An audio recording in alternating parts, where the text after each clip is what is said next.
We're talking with Rocky LaPorte here as we get set for comedy nights. We got 2 nights of comedy here in Western Kansas, starting February 18th, of course, with our Prime Eats and Comedy Treats in Colby, and then our comedy night in Dodge City on the 19th. And got a good crew coming in, 3 comedians this year, and Jimmy J.J. Walker, Bob Zaney, and Rocky LaPorte, who's joining us here this morning. Rocky. How you doing, Chad? I'm good. I'm looking forward to a night of comedy a little bit, and I think it's going to be a lot of fun, some different stuff for the area. I wanted to talk to you as we went into this a little bit and have you tell me a little bit about your show and what we can expect to see. Obviously, a night of laughs, but I think every comedian's a little bit different. I hope so anyway, yeah. Right? But you're all a little bit different. Tell me a little bit about you. I'm going to talk about COVID and sell Amway.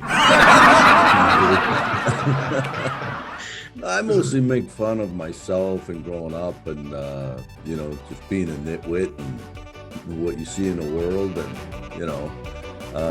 just everyday things, and that people can relate to. And, and we're clean and we're all different too. It's with Bob and JJ. It's going to be a good show, I think. And we're really excited about coming, because as we were talking a little bit before we went on the air, it seems like every time you go to the smaller cities and towns around the country, they really appreciate it more, because in the big city, you have so many choices of things to do, and here, and this is great. And I think I'm having my GED reunion later that week in Kansas too, me and this guy Louie. So that's going to be, I'm looking forward to that. Yeah. You get the most you can out of the trip, right? Yeah. Yes, sir. It's got to be kind of fun for you too, a little bit. And I know challenging, I guess, as well too, but you get to travel all over the country and see different places and different people. And it was probably fun to see, I guess, some of that in different areas as you travel. Yeah, even before, one time I went to North Dakota and it was closed. This is before COVID even started out. They said they were remodeling or something. I don't know what they were doing. They wouldn't let me in. They said I had to buy something first. And I only had like $10, but I bought like 200 acres. So I got some land up there, pretty cheap. You might get some oil out of that. There you go. Might have been a good investment, Rocky. Yeah. I met this one guy. You meet a lot of crazy people on the road too, and so many different people. And I met this old dude, and I couldn't understand his accent. And I go, "Where you from, buddy?" And you ever hear somebody say this? He goes, "Originally, I'm from Missouri." Missouri, yeah. What are you, a settler? Like, who talks like that?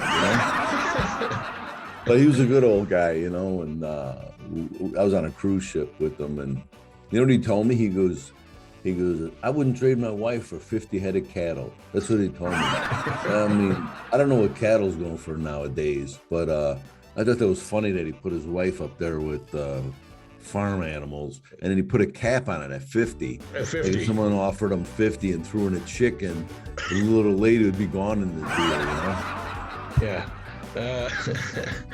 Well, I don't know that she would have liked the comparison probably as much. But, yeah, a good steak out of the deal. This is the way of saying I love you, I guess. I don't know. Yeah. So yeah, I know it's gotta be a lot of fun. You talk about accents. You can hear you got that Italian accent, and I think that's part of your show, a little bit of the heritage there, right?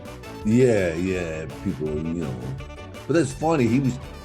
I meet people from like the South or different parts of the country, and they tell me I talk funny, but I think that they talk funny, like, you ever go up in North Dakota and Minnesota, you ever hear that accent? Mm-hmm. They never sound like they get mad.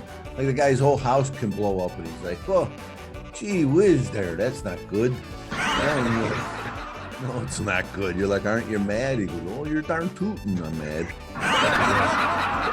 But it's just great meeting people from all over the place. We went to Iraq. I went with a troop carrier to Iraq to entertain the troops, and it was on a short. I go, "How am I going to learn Iraqi in 2 weeks?"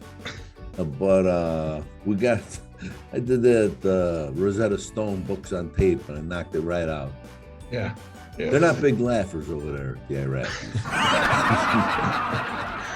That's got to be fun though too, to get to meet and get to do some of the, things like that, where you can entertain the troops and give back in those manners as well. Yeah, it's a great feeling, you know. Well, let's again wanted to kind of promote you coming out here on the 18th and 19th, 18th in Colby, 19th in Dodge City.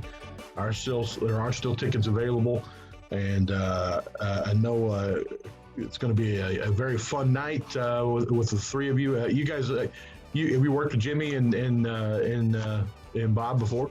Yeah, Bob's a good friend of mine, and I met Jimmy a while back, and he's just a great guy. You know, I haven't seen him in years, so it'll be good to see him again. You know, and I run into Bob a couple times a year, and you've known him a long time, haven't you, Chad? I've known Bob for a while. Yeah, he's done some radio with me back in the day in Garden City, and then even up here he does his weekly call-in stuff with the Zaney report. You guys were in prison for a while together, weren't you? Yeah. Same cell block. All right. Well, Rocky, I appreciate your time. Look forward to the show, and appreciate you coming out to Kansas and entertaining us. Chad, I'm really looking forward to it. The times I've played Kansas, the people always treated us great, and they were very kind, and yeah, I'm looking forward to having a lot of fun over there with you guys, you know. It's good, and everybody needs to laugh right now, you know. It's a healing thing. It definitely is, and it's just nice to get out and be able to do stuff like this again. So thank you much. Thank you, buddy.